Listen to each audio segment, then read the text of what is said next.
दोस्तों कैसे हैं। एग्जाम कॉर्नर पटना चैनल पर स्वागत है। दोस्तों टीआरई 3.0 का आपको पता है कि परीक्षा तो रद्द कर दिया गया है, लेकिन इसमें बहुत सारा लोगों का नाम आ रहा है। खास करके बीपीएससी के अधिकारी का भी इसमें नाम आ रहा है।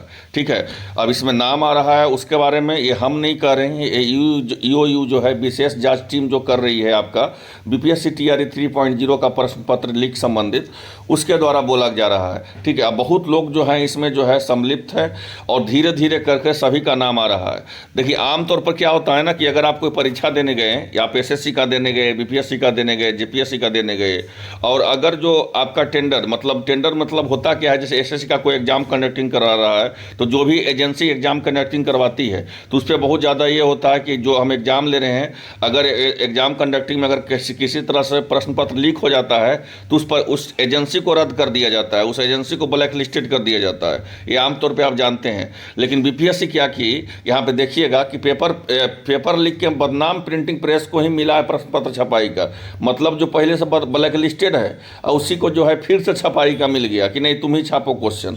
ये पूरी तरह से आप समझ सकते हैं, ये पूरी तरह से जो है स्कैम है। और इस स्कैम में जो है आपका बड़े बड़े बीपीएससी के अधिकारी जो है उसमें सम्मिलित हैं। अब उसके पीछे रीजन क्या है जो समझते हैं। पहले क्या होता है कि बार कोडिंग होने के बाद ही आपका जो है एग्जाम सेंटर पे आपका बार कोडिंग होता है, उसके बाद एग्जाम सेंटर पे आता है, उसके बाद जो है आपका एग्जामिनेशन हॉल में जो है आपका क्वेश्चन खुलता है, उसके बाद सभी स्टूडेंट के सामने जो है आपका एग्जामिनेशन हॉल में क्वेश्चन खुलता है और सभी स्टूडेंट को मिलता है। लेकिन यहाँ जो है जहाँ से प्रश्न पत्र जो है आपका प्रिंटिंग प्रेस में जहाँ छपाई हो रहा था वहीं से लीक है।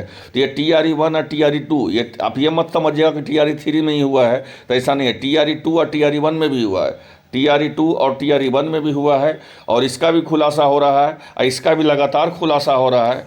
और इसमें जो है बीपीएससी के अधिकारी जो हैं वो जो है लगातार उनका नाम आ रहा है। और ये हम नहीं बोल रहे हैं, ये ईओयू के द्वारा बोला गया है, विशेष टीम के द्वारा बोला गया है।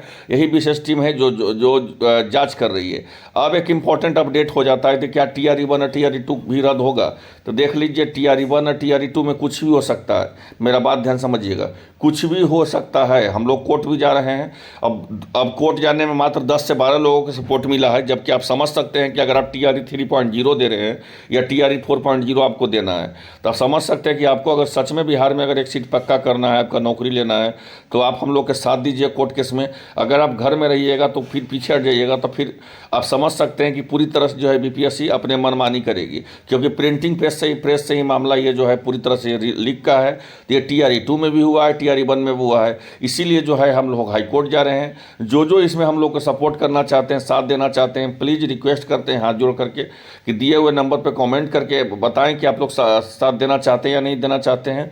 क्योंकि ये अगर टीआरई 2 या टीआरई 1 में, जिनका भी मेरा बात ध्यान समझिएगा, क्योंकि अगर कोई बहाली 1000 पदों का होता है और 1000 पदों में अगर बाय द वे 100 पदों का जो है आपको शिक्षा विभाग की तरफ से अगर बाहर कर दिया गया कि नहीं ये लड़का जो है पूरी तरह से जो है सही तरीके से बहाल नहीं हुआ है, तो उसमें क्या होता है कि जिनका कम नंबर रहेगा, जिनका 2 नंबर 4 नंबर 5 नंबर कम रहेगा, उनको यहाँ पे मौका मिल सकता है। तो आप मेरा बात को समझ सकते हैं, चाहे वो टीआरई 1 दिए हों या टीआरई 2 दिए हों। अगर आपका 2 नंबर 4 नंबर से अगर परीक्षा में अगर आपका नहीं हुआ है तो आपको हड़ाने की ज़रूरत नहीं है। आप लोग ज़्यादा से ज़्यादा सपोर्ट कीजिए। हर हाल में बता दे रहे हैं हम लोग कोर्ट केस जीतेंगे, क्योंकि टीआरई 1 और टीआरई 2 में हुआ है। ठीक है, अगर कोर्ट के द्वारा आदेश दिया जाएगा तो इस पर निष्पक्ष जाँच होगा। निष्पक्ष जाँच होने के बाद जो लोगों का 1 नंबर से 2 नंबर से 3 नंबर रिजल्ट नहीं हुआ है उनको भी यहाँ मौका मिल सकता है। तो आई होप आप लोग को वीडियो अच्छा लगा होगा, इसको खूब ज़्यादा शेयर करें। और जो कोर्ट केस में साथ देना चाहते हैं हाथ जोड़ के रिक्वेस्ट है कि साथ दें हम लोगों का, क्योंकि ये जो है एक स्टूडेंट का भविष्य की बात नहीं है। ना जाने टीआरई 1 या टीआरई 2 या टीआरई 3.0 या अगस्त में देंगे टीआरई 4.0 उनके लिए। तो सभी लोगों को जो है कि एक साथ आना और साथ देना। आई होप आप लोग को वीडियो अच्छा लगा होगा, खूब ज़्यादा शेयर करें और हम लोग को कोर्ट केस में साथ दें।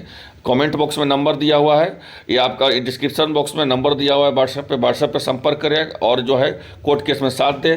हर हाल में जो है आपका जीत होगा, चाहे वो टीआरई 1 के स्टूडेंट हो, टीआरई 2 का स्टूडेंट हो या टीआरई 3 का स्टूडेंट हो, चाहे तो वो अगस्त में एग्जाम देने वाले टीआरई 4.0 का स्टूडेंट हो। धन्यवाद।